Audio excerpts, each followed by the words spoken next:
मैं आपके बीच में ऐसी कोई फालतू फोकट की बात नहीं करूंगा जिससे दिमाग पे लोड पड़े। आप सब मस्ती के मूड में आ जाओ।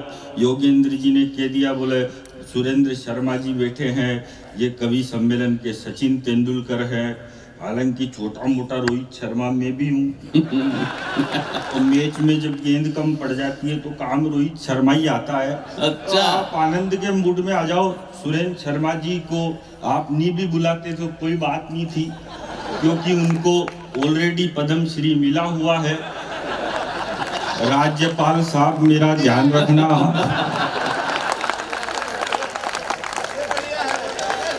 अरे मैं बढ़िया ही करता हूँ सर, तभी तो इतनी दूर भीलवाड़ा बुलाया ना, नहीं लोकल को नहीं बुला लेते किसी को। बहुत अच्छे। दिमाग से काम करना पड़ता है। आप सब मस्ती के मूड में आ जाओ। मैं पाकिस्तान इसके खिलाफ कुछ भी नहीं बोलूंगा।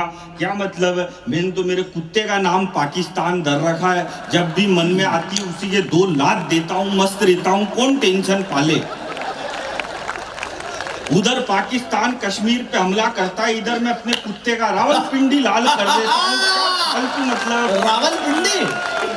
आप सब, मैंने कहा कि आपसे ताली बजाओ। देखो मेरी बात सुनो, ब्रांडेड आदमी होता है, अपने आप दी जाती है, कोई बोलने की जरूरत थोड़ी नहीं। बहुत अच्छे। अरे अच्छा तो अब आएगा। क्या मतलब फालतू से मोदी जी ने ऑपरेशन सिंदूर कर दिया, एयर स्ट्राइक कर दी। अब कहीं भी अपन सिंदूर लगाते हैं तो वो जगह फिर अपनी हो जाती है। वाह, तो मोदी जी ने पाकिस्तान पे सिंदूर लगा दिया तो पाकिस्तान अपना हो गया। और वो मोदी जी की पुरानी आदत है सिंदूर लगा के छोड़ने की। भैया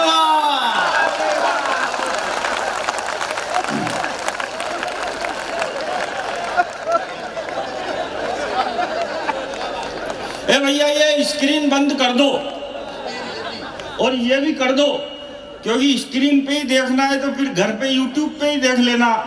ये आने की जरूरत क्या है, तो बंद कर दो। इधर देखो, जब रजनीकांत इधर खड़ा है तो उधर काई चला रखी है आपने।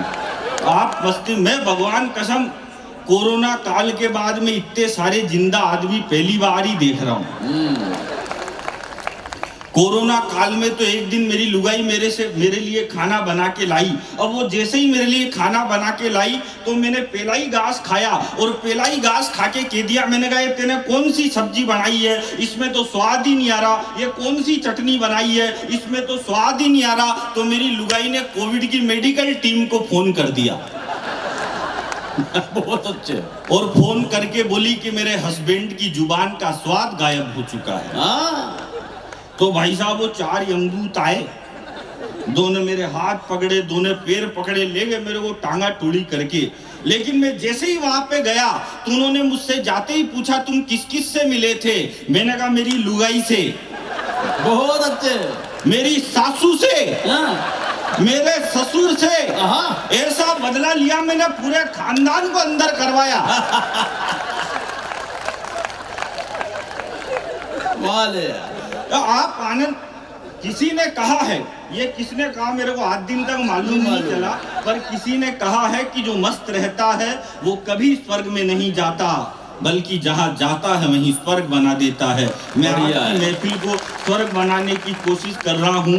वो पिछले दिनों एक अंग्रेज मिल गया मेरे को। अंग्रेज मुझसे बोला, तेरे को इंग्लिश आती है? मैंने कहा यस। बोला कितनी? मैंने कहा बस। बहुत अच्छे। हालांकि इंग्लिश ज्यादा हार्ड नहीं होती, बस उसमें थोड़ा सा पानी ज्यादा मिलाना पड़ता है। कमाल। फिर उसके बाद वो भी सॉफ्ट हो जाती है।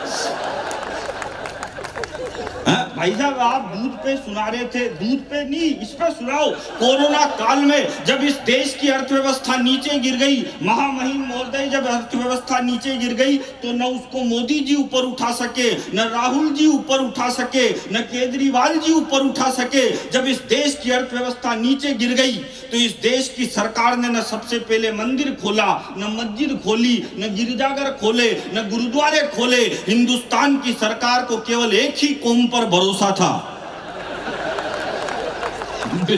और देश की सरकार ने सबसे पहले खोले तो दारू के ठेके खोले, और बेवड़ों ने पी पी के इस देश की अर्थव्यवस्था को इतना ऊपर उठाया, इतना ऊपर उठाया, इतना ऊपर उठाया, वो नीचे आने का नाम ही नहीं ले रही।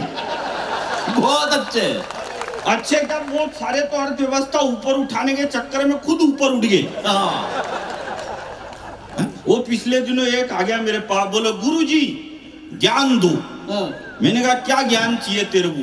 मेरे को भी कहते हैं ऐसे छोटे मोटे छोटे मोटे।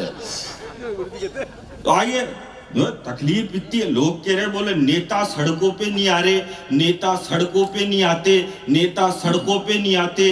ये बात सुन के एक मनोहर लाल धाकड़ का खून खोल गया, वो डायरेक्ट हाईवे पे उतर गया।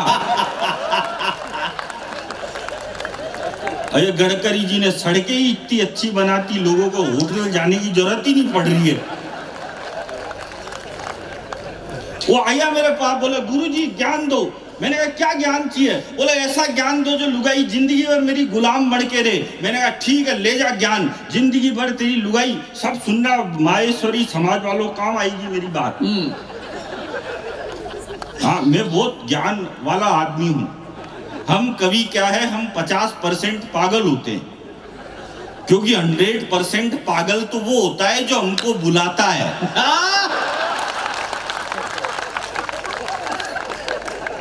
वो लाठी जी कहाँ हैं जिन्होंने मेरे को बुलाया?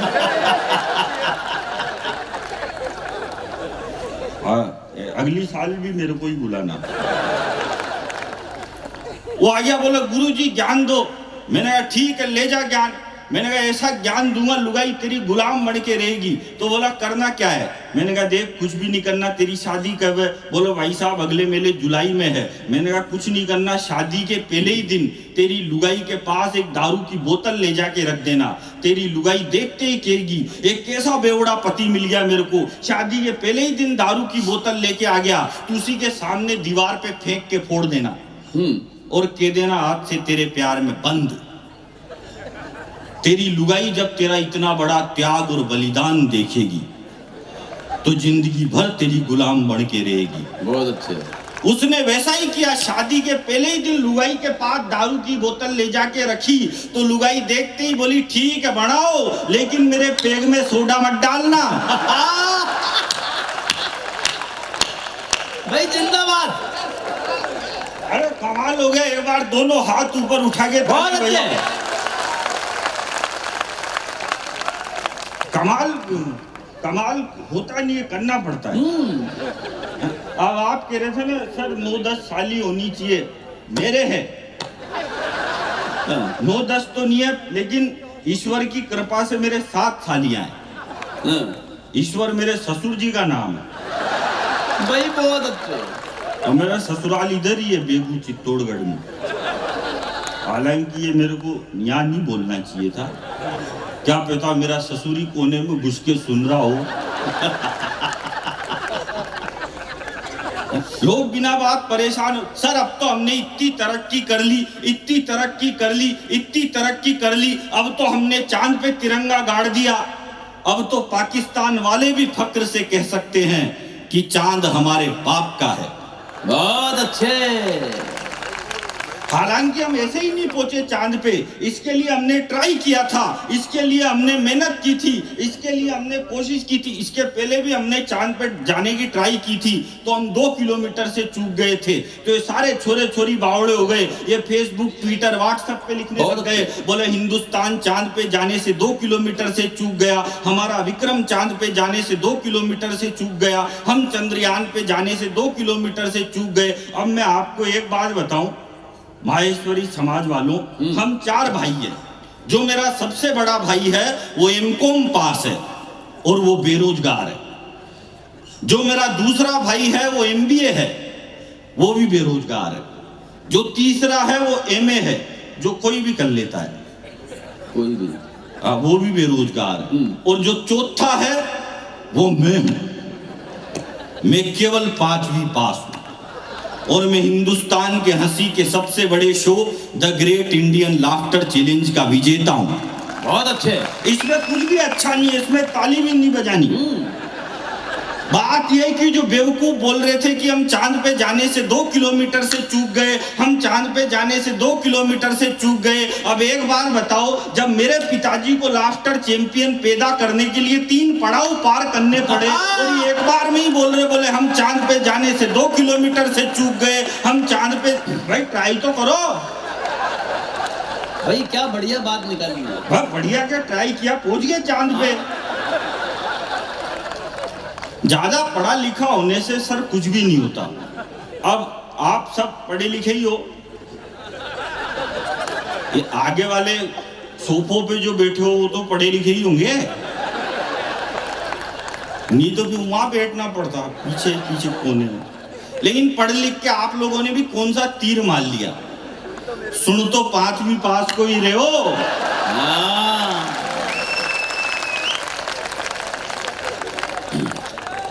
बहुत अच्छे।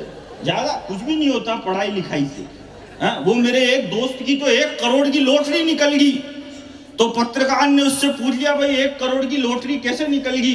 बोला भाई साहब मेरा बर्थडे आता है 4 तारीख को और मेरा लकी नंबर है 6, तो मैंने 6 को 4 से इंटू किया, गुणा करते ही 28 आया, मैंने 28 लगा दिया तो 1 करोड़ की लॉटरी निकल गई। तो पत्रकार बोला बेवकूफ, 6 चौका तो 24 होता है। बोला पढ़ा लिखा होता तो फिर मेरे 1 करोड़ निकलते क्या? लॉजिकली बात। याकूब मेनन को फांसी हुई तो इस देश का पढ़ा लिखा मीडिया बोले याकूब मेनन को गलत फांसी पे लटका दिया, याकूब मेनन के साथ अन्याय हुआ।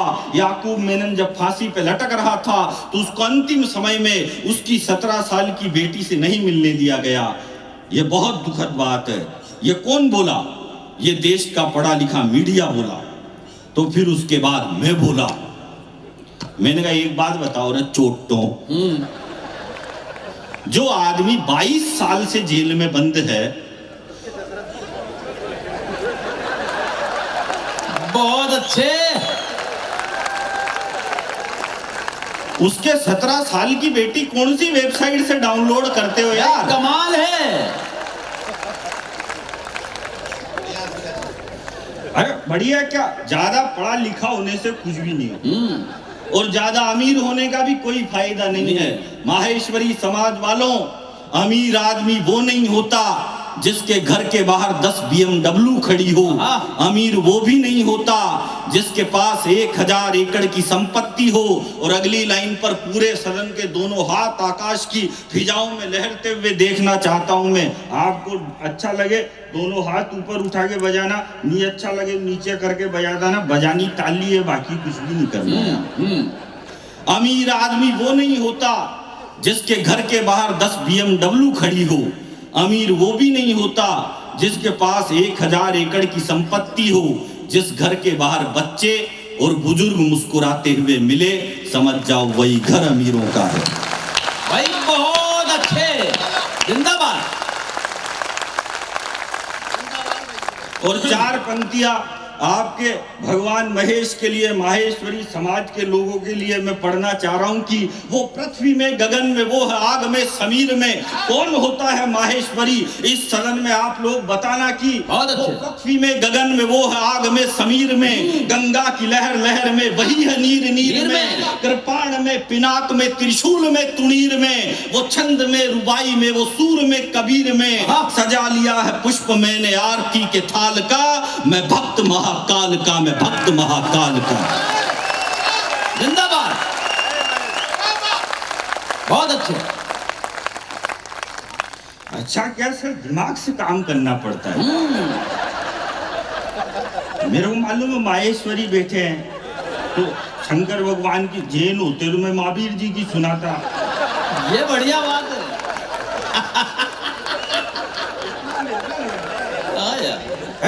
हिसाब से काम करना पड़ता, दिमाग होना चाहिए आदमी के अंदर। जितना इनके अंदर टोटल दिमाग है उतना तो मेरा खराब ही रहता है। और मैं तो एक दिन एक दुकान पे गया, मैंने दुकानदार से कहा, मैंने कहा भाई साहब एक काम करो 5 किलो चावल दो। बोला किस में लेके जाएगा? मैंने कहा ये थैला लेके आया हूँ, इसमें लेके जाऊंगा। उसने 5 किलो चावल थैले में डाल दिए। मैंने कहा एक काम कर 5 किलो गेहूं भी दे। वो बोला ये किस में लेके जाएगा? मैंने कहा इसी में मिक्स कर दे, मेरी लुगाई फिर ये बीनती रहेगी, तेरे को कई बात की टेंशन है। उसने दोनों एक में मिक्स कर दिए। मैंने कहा एक काम कर 5 किलो बाजरा भी दे। वो बोला ये किस में लेके जाएगा? मैंने कहा कर दे मिक्स, लुगाई बीनती रहेगी, तेरे को कई बात की प्रॉब्लम है। उसने तीनों एक में मिक्स कर दिए। अब मैं जैसे ही वो थैला उठा के जाने लगा तो बोला भाई साहब पेमेंट। मैंने कहा पेमेंट अगली साल। बोला मैं उधारी में नहीं करता धंधा। मैंने कहा नहीं करता तो तेरा माल वापिस पकड़, अपने वो कई बात की टेंशन है यार। बहुत अच्छे,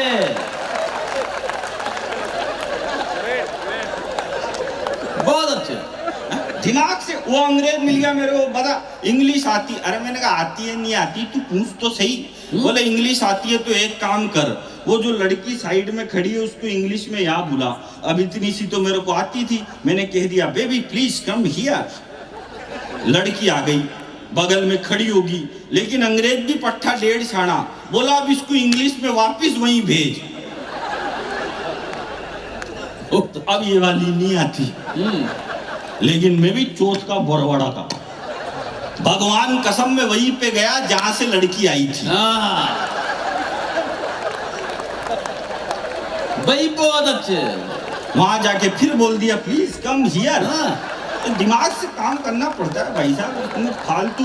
अब आप जो बोल रहे थे राहुल गांधी के लिए नहीं बोलना चाहिए सर। राहुल गांधी हम हास्य कवियों के कुल देवता है। भाई बहुत अच्छे। तो अपने देवता के खिलाफ क्यों बोलो? हमारे देश के पहले प्रधान, इसको खोल रहे, गर्मी लग रही है, थोड़ा ये फैशन के मामले में रखना पड़ता है।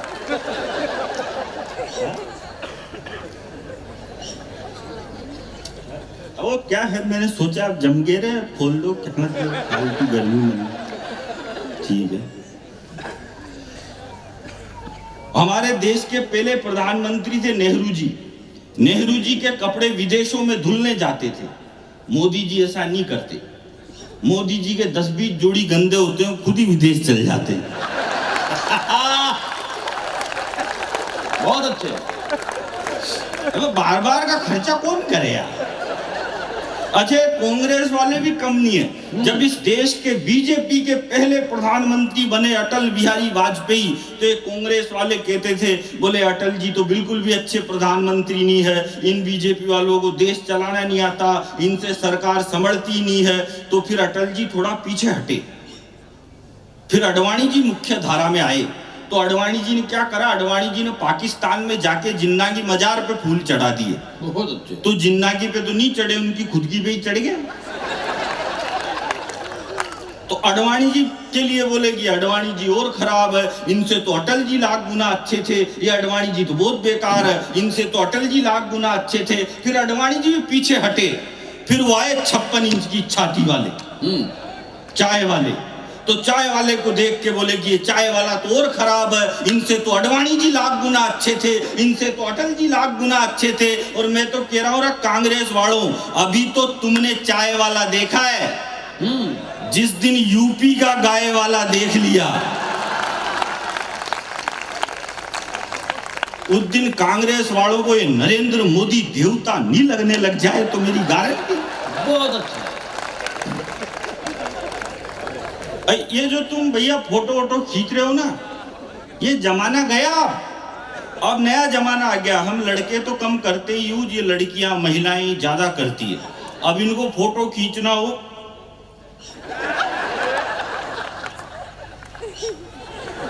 आप ढंग से देखना, सेल्फी खींचते टाइम लड़कियों का और बीड़ी पीते टाइम गांव के बूढ़े डोकरों का मुंह एक जैसा हो जाता है।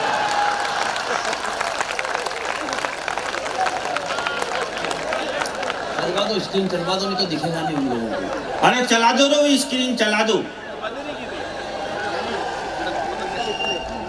हाँ चला दो, और वो 2-4 और हो तो और चला दो। मैं जिंदगी में सब करता हूँ सर, मैं बीड़ी पीने वाले आदमी का बिल्कुल भी भरोसा नहीं करता, क्योंकि वो बार बार एक ही बात कहता है, देख अग्नि हाथ में, झूठ ना बोल रहा हूं। वो वहां भी धर्म ढूंढ लेता है। लेकिन आजकल क्या है, टेक्नोलॉजी इतनी आ गई, मोबाइल इतने आ गए, इसलिए आपके बीच में कह रहा हूं कि बीवी हस्बैंड से और हस्बैंड बीवी से पासवर्ड छिपा रहे हैं। पहले लोग ज्वेलरी छिपाते थे, आजकल गैलरी छिपा रहे हैं। बढ़िया बात है। अब बढ़िया और आएगी। बीवी हस्बैंड से और हस्बैंड बीवी से पासवर्ड छिपा रहे हैं। पहले लोग ज्वेलरी छिपाते थे, आजकल गैलरी छिपा रहे हैं। इसकी आफत कोई और पाल रहा है, आफत किसी और की कोई और पाल रहा है। गर्लफ्रेंड किसी और की, बैलेंस कोई और डाल रहा है। लड़के लड़कियां कमाल कर रहे हैं, आई लव यू ओनली और सेंड टू ऑल कर रहे हैं। भाई क्या कहने हैं। जब से मोबाइल आया, आते ही नागिन की तरह नए नए रंग दिखाने लग गया। जब से मोबाइल आया, आते ही नागिन की तरह नए नए रंग दिखाने लग गया।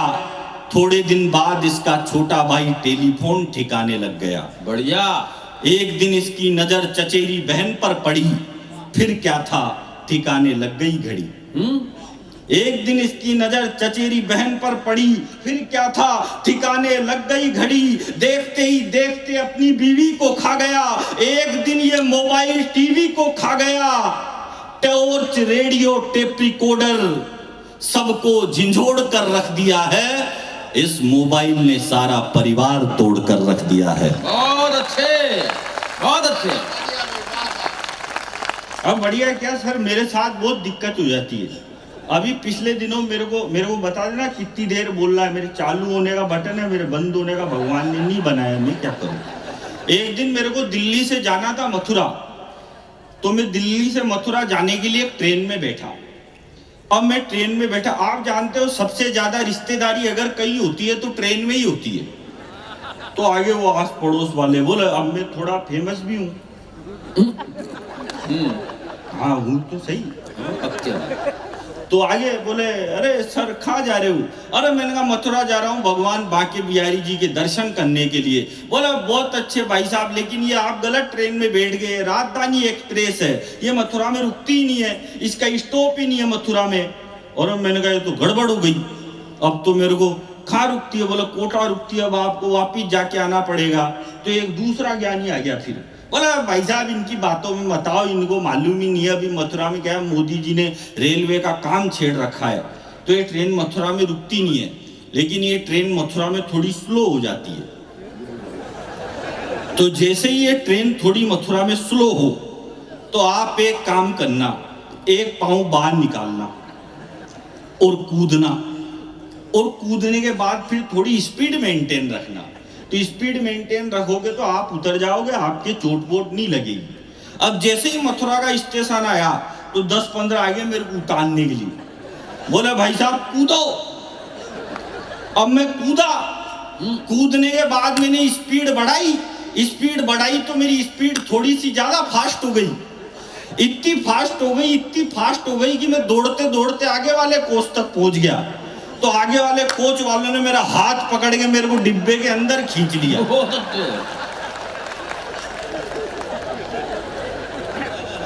और ये तो कुछ भी नहीं, आपका ठहाका तो इस बात पे आएगा, वो खींच के यूं और बोले भाई साहब आपकी किस्मत अच्छी है, वरना ये ट्रेन तो मथुरा में रुकती भी नहीं है।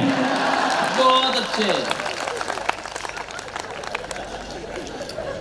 कि लड़के टेटू पर टेटू गुदवा रहे हैं, लड़कियां झुमके पर झुमके लगा रही है, और जिनको झांसी की तलवार उठानी थी वो रील्स पर ठुमके लगा रही है। होली पर पानी मत बहाओ, दिवाली पर पटाखे मत चलाओ। वो इजराइल इतना सा देश है, इतना सा तो नहीं, थोड़ा ज्यादा बड़ा है पर यूं छोटा है। ये मेरे दिक्कत हो जाती है सर। मैं आपको बताऊं, एक बार एक बस में 5000 नेता बैठ के जा रहे थे। ज्यादा हो गए क्या? कम करो। तो आप बोलो मैं 4999 को अभी नीचे उतार दूंगा। ये क्या है कि मेरे से ऐसे दिक्कत हो जाती है, जैसे अब आप संचालन कर रहे हो प्रोग्राम का, ऐसे कभी कभी मेरे को भी दे देते हैं संचालन, बोले तू कर। अब मेरे में लक्षण तो है ही नहीं, अब मेरे को दे दिया संचालन। तो एक बहुत बड़ा कवि आया था, वो आपसे भी बड़ा, हाँ बहुत ही बड़ा, उसने मेरे को कह दिया, बोले यार मैं अमेरिका, न्यूजीलैंड, युगांडा, फुगांडा, जर्मनी, हॉलैंड, पोलैंड, नागालैंड तो खैर इंडिया में ही है, मेरे को मालूम है। तो बोला मैं इधर उधर गया हूँ 10-20 देश, तो तू थोड़ी माइक पे सरका देना तो मेरी झांकी जम जाएगी। तो मैंने माइक पे सरका दी, मैंने कहा भाई साहब इतने बड़े कवि, भाई साहब इतने बड़े कवि, भाई साहब ने 65,000 देशों की यात्रा करी। फिर मेरे को बाद में मालूम चला इतने तो देश ही नहीं होते, थोड़ी ज्यादा सरक गई अपन से, तो वो मेरे से ज्यादा सरक जाती है। वो इजराइल छोटा सा देश है, वो इजराइल रोज एटम बम फोड़ रहा है और हमको दिल्ली में सूतड़ी बम नहीं फोड़ने दे रहे। भाई हम दिवाली पे नहीं फोड़ेंगे तो कब फोड़ेंगे? इसलिए कह रहा हूं कि होली पर पानी मत बहाओ, दिवाली पर पटाखे मत चलाओ, और खुद की पार्टियों में कोकीन छन रही है। लड़के शाहरुख की अदाओं पर मचल रहे हैं, लड़कियां दीपिका पादुकोण बन रही है। अरे बनना था तो सावित्री बनती, जो अपने मृत पति को जीवित कराने के लिए यमराज के समक्ष खड़ी रही, और 14 साल के वनवास के बाद भी उर्मिला लक्ष्मण के लिए पानी का गिलास लेकर खड़ी। क्या बढ़िया बात है, बहुत अच्छे। कर दूं 2-5 दिन। बेनाम रहा मुझे कोई नाम ना मिला, क्यों मुझे कभी कोई भी इनाम ना मिला, और मुझ पर बना के फिल्म पा गए वो पद्मश्री, पर मुझे मेरी फसल का भी दाम ना मिला। वाह। और किसको मिलता है पद्मश्री? आपकी नहीं कह रहा हूँ, 2 ठुमके लगाने पर करीना कपूर को दी। माफ करना, ये करीना कपूर, ये विद्या बालन, ये प्रियंका चोपड़ा, ये आलिया भट्ट, ये हमारी नायिका नहीं है। हमारी हीरोइन कोई है, हमारी नायिका कोई है तो झांसी की रानी है, जो अपने दूध पीते बच्चे को कमर पर बांधकर युद्ध के मैदान में उतर जाती है। बहुत अच्छे। और ये विमल बेचने वाला अजय देवगन भी हमारा हीरो नहीं है। इस देश के 3 हीरो तो गुटखा बेच रहे। वो अजय देवगन तो रम्मी और खिलवाड़ा, 3 हीरो गुटखा। वो जेकी श्रॉफ का बच्चा और आ गया, बोला खाओ गुटके पे गुटका। ये गुटका खिलाने वाले, ये सट्टा खिलाने वाले, ये हमारे हीरो नहीं हो सकते। हमारा हीरो अगर कोई है तो या तो खेत में खड़ा हुआ किसान है, या फिर सीमा पर डटा हुआ जवान है। बहुत अच्छे, बहुत अच्छे। और बगिया है तो फूल खिलाते क्यों नहीं हो, अमृत है तो अपने खानदान में पिलाते क्यों नहीं हो, और इतना ही केसर है तुम्हारी विमल में बॉलीवुड वालों, तो मुझे बताओ अपने बच्चों को खिलाते क्यों नहीं हो। इसलिए मैं एक 2 मिनट की कविता हिंदुस्तान की सेना पर सुना रहा हूं, क्योंकि हमारा हीरो कौन है तो 2 ही मिनट लगेंगे। स्वागत। कि उसका भी मन करता है बच्चों को घोड़ा बनकर पीठ पर घुमाने का। बढ़िया। उसका भी मन करता है बच्चों को घोड़ा बनकर पीठ पर घुमाने का, स्कूल जाने से पहले गुड़िया की चोटियां बनाने का। मगर घर से निकल जाता है कर्तव्य का बीड़ा साथ में लेकर, पिता को दवाई कौन देगा ये पीड़ा साथ में लेकर। उसका कद हिमालय से भी बड़ा होता है, जो देश की रक्षा के लिए सरहद पर खड़ा होता है। बहुत अच्छे। और केवल सैनिक ही देशभक्ति नहीं करता, उनका योगदान तो अमूल्य है, लेकिन सिर्फ सैनिक ही देशभक्ति नहीं करता। ये अग्रवाल समाज, ये जैन समाज, ये माहेश्वरी समाज जब हिंदुस्तान की सरकार को इनकम टैक्स देता है, तब सेना के गोदामों में बारूद भरा जाता है। इसलिए देशभक्ति तो आपकी भी अमूल्य है। बहुत अच्छे। उसका भी मन करता है बच्चों को घोड़ा बनकर पीठ पर घुमाने का, स्कूल जाने से पहले गुड़िया की चोटियां बनाने का, मगर घर से निकल जाता है कर्तव्य का बीड़ा साथ में लेकर। पिता को दवाई कौन देगा ये पीड़ा साथ में लेकर।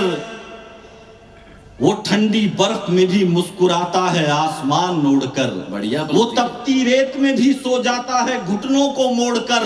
वो सालों तक अपने आंगन के दर्शन नहीं करता। वो रूखी सूखी खा लेता है मगर कभी जंतर मंतर पर प्रदर्शन नहीं करता। बढ़िया। एक दिन सैनिक की बेटी अपने पिताजी को फोन करके कहती है कि पापा जल्दी घर लौट आओ, मैं आपके बालों में कंघा घुमाना चाहती हूँ। पापा जल्दी घर लौट आओ, मैं आपके बालों में कंघा घुमाना चाहती हूँ। रात को सोने से पहले आपकी मूंछों में ताव लगाना चाहती हूँ। छुट्टियों में नानी के घर जाऊंगी ना तो एक संदूक लेकर आना। छुट्टियों में नानी के घर जाऊंगी ना तो एक संदूक लेकर आना। और मैं भी सैनिक बनना चाहती हूँ, मेरे लिए भी एक बंदूक लेकर आना।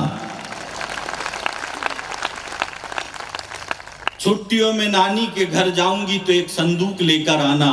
और मैं भी सैनिक बनना चाहती हूँ, मेरे लिए भी एक बंदूक लेकर आना। मगर जैसा जाता है सैनिक वैसा घर नहीं आता। जैसा जाता है सैनिक वैसा घर नहीं आता। धड़ तो आता है वापस उसका मगर सर नहीं आता। धड़ तो आता है वापस उसका मगर सर नहीं आता। तो बच्ची अपनी दादी से पूछती है कि दादी ऐसा क्या अपराध कर दिया मेरे पिताजी ने कि मैं उनका चेहरा तक नहीं चूम सकती। तो दादी अपनी पोती को कहती है, जब पोती कहती है कि मेरे पिताजी का चेहरा तो मुझे अंतिम समय में देखना था, क्यों नहीं देख पा रही। तो दादी अपनी पोती को कहती है, ये मेरी कविता की अंतिम 4 पंक्तियां हैं, आपको लगे कि राजस्थान के इस बालक ने कुछ अच्छा लिखा है तो मैं आप सबकी तालियों का आशीर्वाद चाहता हूं कि मैं नहीं मेरा विश्वास कहता है। बहुत अच्छे। मैं नहीं मेरा विश्वास कहता है, गोरा बादल और कल्लाजी का इतिहास कहता है। मैं नहीं मेरा विश्वास कहता है, गोरा बादल और कल्लाजी का इतिहास कहता है। मेरा बेटा तिरंगा हाथ में लेकर बढ़ रहा होगा और सर कट गया होगा तो धड़ लड़ रहा होगा। वाह वाह। और अंतिम 2 पंक्तियां राजस्थान में मैं इसलिए सुनाता हूं क्योंकि जब भी कोई जिक्र करेगा वीरों के बलिदान का, सबसे ऊपर नाम मिलेगा मेरे राजस्थान का। अंतिम 2 पंक्तियां हैं और इन अंतिम 2 पंक्तियों पर आपकी तालियां चाहता हूं कि मैं नहीं मेरा विश्वास कहता है, गोरा बादल और कल्लाजी का इतिहास कहता है। मेरा बेटा तिरंगा हाथ में लेकर बढ़ रहा होगा और सर कट गया होगा तो धड़ लड़ रहा होगा। क्योंकि शूरवीरों के कदम कभी रुकते नहीं है, क्योंकि शूरवीरों के कदम कभी रुकते नहीं है। और बेटी तेरे पापा तिरंगे के अलावा किसी और के आगे झुकते नहीं है। बेटी तेरे पापा तिरंगे के अलावा किसी और के आगे झुकते नहीं है। बहुत बहुत आभार, बहुत बहुत